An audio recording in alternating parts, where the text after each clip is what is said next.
दोस्तों, जो कॉमिक्स हम पढ़ेंगे उसका नाम है कुर्कबान और जासूस का हत्यारा पार्ट 2। यहाँ तक की स्टोरी हम पढ़ चुके हैं इसके पार्ट 1 में। तो पहले आप उसको पढ़ लेना। वो कॉमिक्स आपको मिल जाएगी प्ले लिस्ट में। कुर्कबान का फोल्डर है उसके अंदर। तो मैं पढ़ता हूँ आगे से। जहां भी होंगे मुझसे बचकर कहाँ जाएंगे।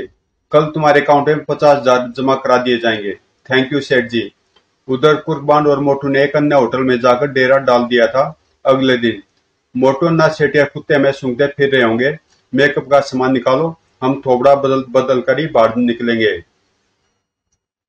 आधे घंटे बाद वे होटल से बाहर निकले और विक्रम के घर की ओर चल दिए। बांट भैया, मुझे नहीं लगता कि विक्रम के घर हमारे हाथ कुछ लगेगा। सेठ के चमचे पहले ही वहां झाड़ू फेर चुके होंगे। जरूरी नहीं उनके हाथ कुछ लगाओ। किसी जासूस की छुपाई हुई चीज गुंडे बदमाशों के हाथ आसानी से नहीं लग सकती। कुछ देर बाद उनकी टैक्सी उस इमारत के सामने जा रुकी जिसमें विक्रम का फ्लैट था। बांड भैया, मुझे मामले का उठ कुछ लंगड़ा लग रहा है। क्यों, क्या हुआ? दाईं ओर देखो। ओह, तो निगरानी की जा रही है। दो इमारत के दरबान के पास भी मौजूद हैं। मैं चलकर सिगरेट लेता हूँ, तुम इमारत का एक चक्कर लगा कर आओ। हो सकता है पीछे कोई दरवाजा हो। इमारत का चक्कर लगाकर मोटू कुर्कबान के पास पहुंचा। मेन गेट के अलावा इमारत में जाने का और कोई रास्ता नहीं है। खिड़कियां तो ऊपर रेन वाटर पाइप से काफी दूर हैं। हमें अंदर घुसने की कोई तरकीब सोचनी होगी। एक आइडिया है, जल्दी बोल। इमारत में कई फ्लैट्स हैं। हम किसी एक में मेहमान बनकर जा सकते हैं। जब तक किसी के बारे में पूरी जानकारी न हो तब तक दरबान और सेठ के चमचों को धोखा देना मुश्किल है। जानकारी हमें भाभी जी से मिल सकती है। हाँ, पर इसमें एक खतरा है। सेठ का कोई चमचा विक्रम के फ्लैट में भी हो सकता है। अंदर घुसना है तो खतरा उठाना ही पड़ेगा। ठीक है, तो आओ। कुछ देर बाद। हेलो भाभी जी, मैं अनोखे लाल बोल रहा हूँ। आपके आसपास कोई मौजूद तो नहीं है? इस समय तो कोई मौजूद नहीं है, पर सुबह 3 व्यक्ति घर की तलाशी लेने आए थे। क्या ढूंढ रहे थे? कोई डायरी, कागजात या फोटोग्राफ वगैरह ढूंढ रहे थे। कुछ मिला उन्हें? नहीं। हम भी तलाशी लेने आना चाहते बाबू जी, पर वे तीनों व्यक्ति इमारत के बाहर मौजूद हैं। अतः आप अपने किसी पड़ोसी के बारे में हमें कुछ जानकारी दीजिए। हम उनके मेहमान बनकर इमारत में घुसेंगे। मेरे बगल वाले फ्लैट में पाटिल साहब रहते हैं। फिर आरती पाटिल साहब के बारे में बताने लगी। ओके भाभी जी, आप दरवाजा खुला रखिएगा, हम आ रहे हैं। कुर्कबान और मोटू जैसी इमारत के गेट पर पहुंचे। कहाँ जा रहे हो? पाटिल साहब से मिलने। वे ऑफिस गए, वहां जाकर मिलो। मिसेस पाटिल तो होगी, हम उनसे मिल लेंगे। काम क्या है? हम उनके रिश्तेदार हैं, कानपुर से आए हैं। सामान कहाँ है तुम्हारा? अंधेरी में मौसी के घर रखा है। पर तुम लोग कौन हो और यह पूछताछ क्यों करे हो? मैं पाटिल अंकल से शिकायत करूंगा। इन्हें जाने दो बाप, वरना उनका नौकरी खलास हो जाएगा। ठीक है, जाओ। कुछ देर बाद कुर्बान और मोटू विक्रम के फ्लैट में थे। भाभी जी, हमें उस जगह ले चलिए जहाँ विक्रम अपनी खास चीजें रखता था। आरती उन्हें कमरे में ले आई। यह उनका स्टडी रूम है। अपनी खास चीजें वह यहीं यहीं यहीं रखते थे। चलो मोटू, शुरू हो जाओ। दोनों उस कमरे की तलाशी लेने लगे। उन्होंने कमरे की एक एक चीज देख डाली, पर कोई काम की चीज न मिली। भाभी जी, जरा सोचकर बताइए। कुछ दिन पहले विक्रम यहाँ की किसी खास चीज के बारे कि, कुछ दिन पहले विक्रम यहाँ की किसी खास चीज के पास तो नहीं आता जाता था? यह तो मैंने ध्यान नहीं दिया। हाँ, एक दिन रात में वह टीवी खोल रहे थे। जरूर उसने टीवी में कुछ रखा होगा। कुर्कबान ने टीवी खोला, उसके अंदर एक डायरी रखी हुई थी। भाभी जी, हम यह डायरी ले जा रहे हैं। अब विक्रम का हत्यारा ज्यादा दिन आजाद नहीं रह सकेगा। वहां से वे दोनों सीधे होटल पहुंचे। मोटू, मुझे खतरे की बू महसूस हो रही है। होटल के सामने पुलिस की जीप खड़ी है।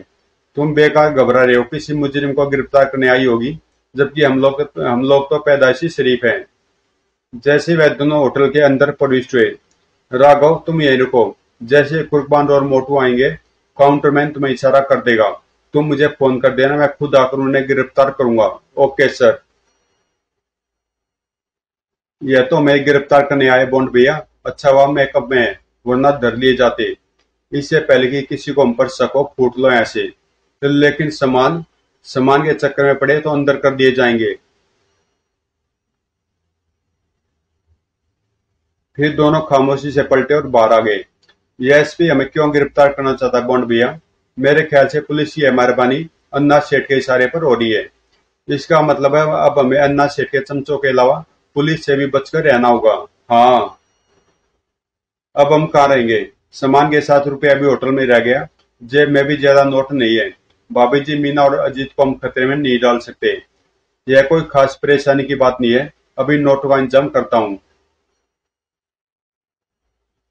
कुर्कबान कुछ लोगों से टकराया और उनके पर्स साफ कर दिए। इसे कहते हैं मोटू पैरे हाथ की सफाई। नोट निकालकर उन्होंने पर्स फेंक दिए।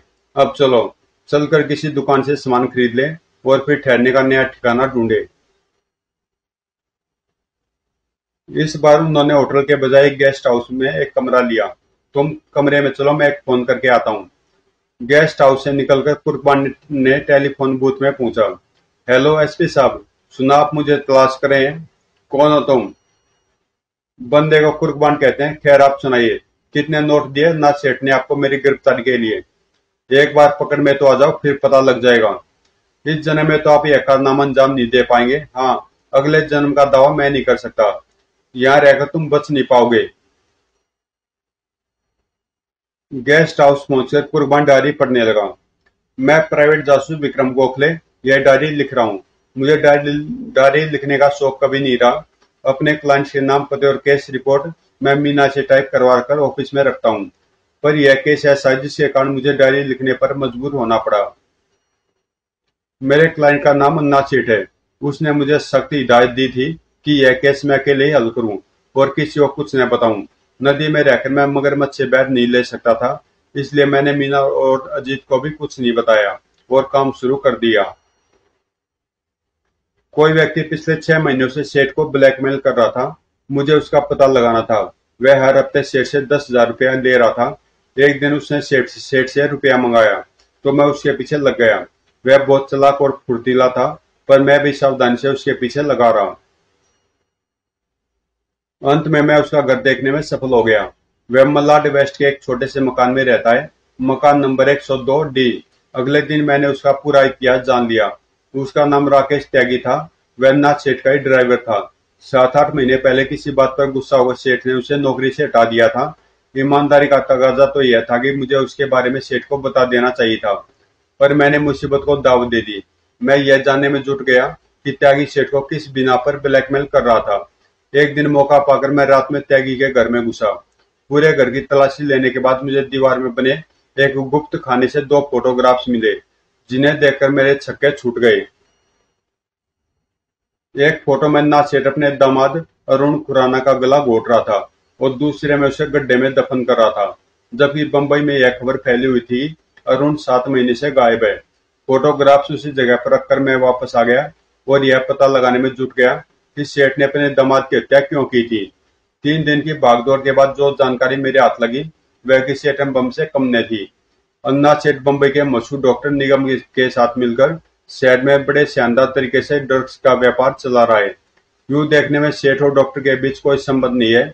अमीर नशेबाज लड़के लड़कियां डॉक्टर निगम के पास चेकअप के बहाने जाते और जितना नशा चाहिए होता उस हिसाब से पेमेंट करते और डॉक्टर उन्हें दवा का पर्चा लिख देता और साथ ही कोड में ड्रग्स की मात्रा। नशेबाज पर्चा लेकर बगल के मेडिकल स्टोर में जाता। स्टोर वाला पर्चे में लिखित दवाओं के साथ उन्हें ड्रग्स की डोज भी दे देता। वह मेडिकल स्टोर अन्ना सेठ का है। कल से मुझे महसूस हो रहा था कि हर समय मुझ पर नजर रखी जा रही है। मैं जहाँ भी जाता हूँ मेरा पीछा किया जाता है। पीछा करने वाला सेठ का खास आदमी गोगा है। सेठ को मुझ पर शक हो गया। यह मेरे लिए खतरे का संकेत है। मैं डॉक्टर निगम और मेडिकल स्टोर की तलाशी लेकर सेठ के खिलाफ ठोस सबूत जुटाना चाहता था, पर अपना इरादा त्याग कर मैं यह डायरी लिख रहा हूँ ताकि अगर मुझे कुछ हो जाए तो सेठ और डॉक्टर निगम कानून की पकड़ में से बच न सके। विक्रम गोखले। हमें यह डायरी फौरन पुलिस के हवाले कर देनी चाहिए। कोई फायदा नहीं होगा। इस डायरी की बिना पर पुलिस सेठ पर हाथ नहीं डालेगी। ज्यादा से ज्यादा त्यागी के घर से फोटोग्राफ्स बरामद करके उसे अरुण का हत्यारा साबित कर पाएगी। ड्रग्स के व्यापार में उसका हाथ है, यह कभी साबित नहीं हो पाएगा।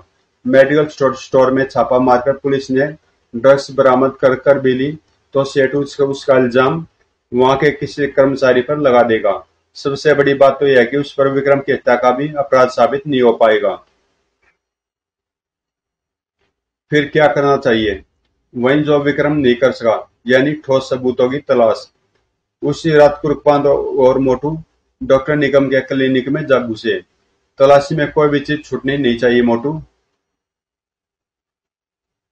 आखिर उनकी मेहनत रंग लाई। मरीजों की केस फाइल वाली अलमारी में उन्हें एक फाइल मिली। बॉम्ब मारा। यह तो उन नशेबाजों के नामों की सूची है जो डॉक्टर से ड्रग्स का पर्चा लिखवाते हैं। कौन कितनी ड्रग्स लेता है यह भी लिखा है। अरे वाह, इसमें तो अन्ना सेठ और डॉक्टर की पार्टनरशिप डीड भी है। अगले पल क्लिक। कुछ ही देर में कुर्बान ने फाइल में लगे सभी पेपर्स के फोटो खींच डाले। वहां से निकलकर उन्होंने सुपर मेडिकल स्टोर का ताला तोड़ा। वहां उन्हें ड्रग्स के बड़े स्टॉक के अलावा वे पर्चे भी मिले जो डॉक्टर कोडवर्ड में लिखकर नशेबाजों को देता था। क्लिक। अगले दिन सुबह कुर्बान और मोटू आईजी साहब से मिले। सर, मेरा नाम कुर्बान है, मैं प्राइवेट जासूस हूँ। यह मेरा साथी मोटू है। कहिए मेरे पास कैसे आना हुआ? कुर्बान ने उन्हें पूरी बात बताकर विक्रम की डायरी और रात खींचे गए फोटोग्राफ्स उनके हवाले कर दिए। Very good.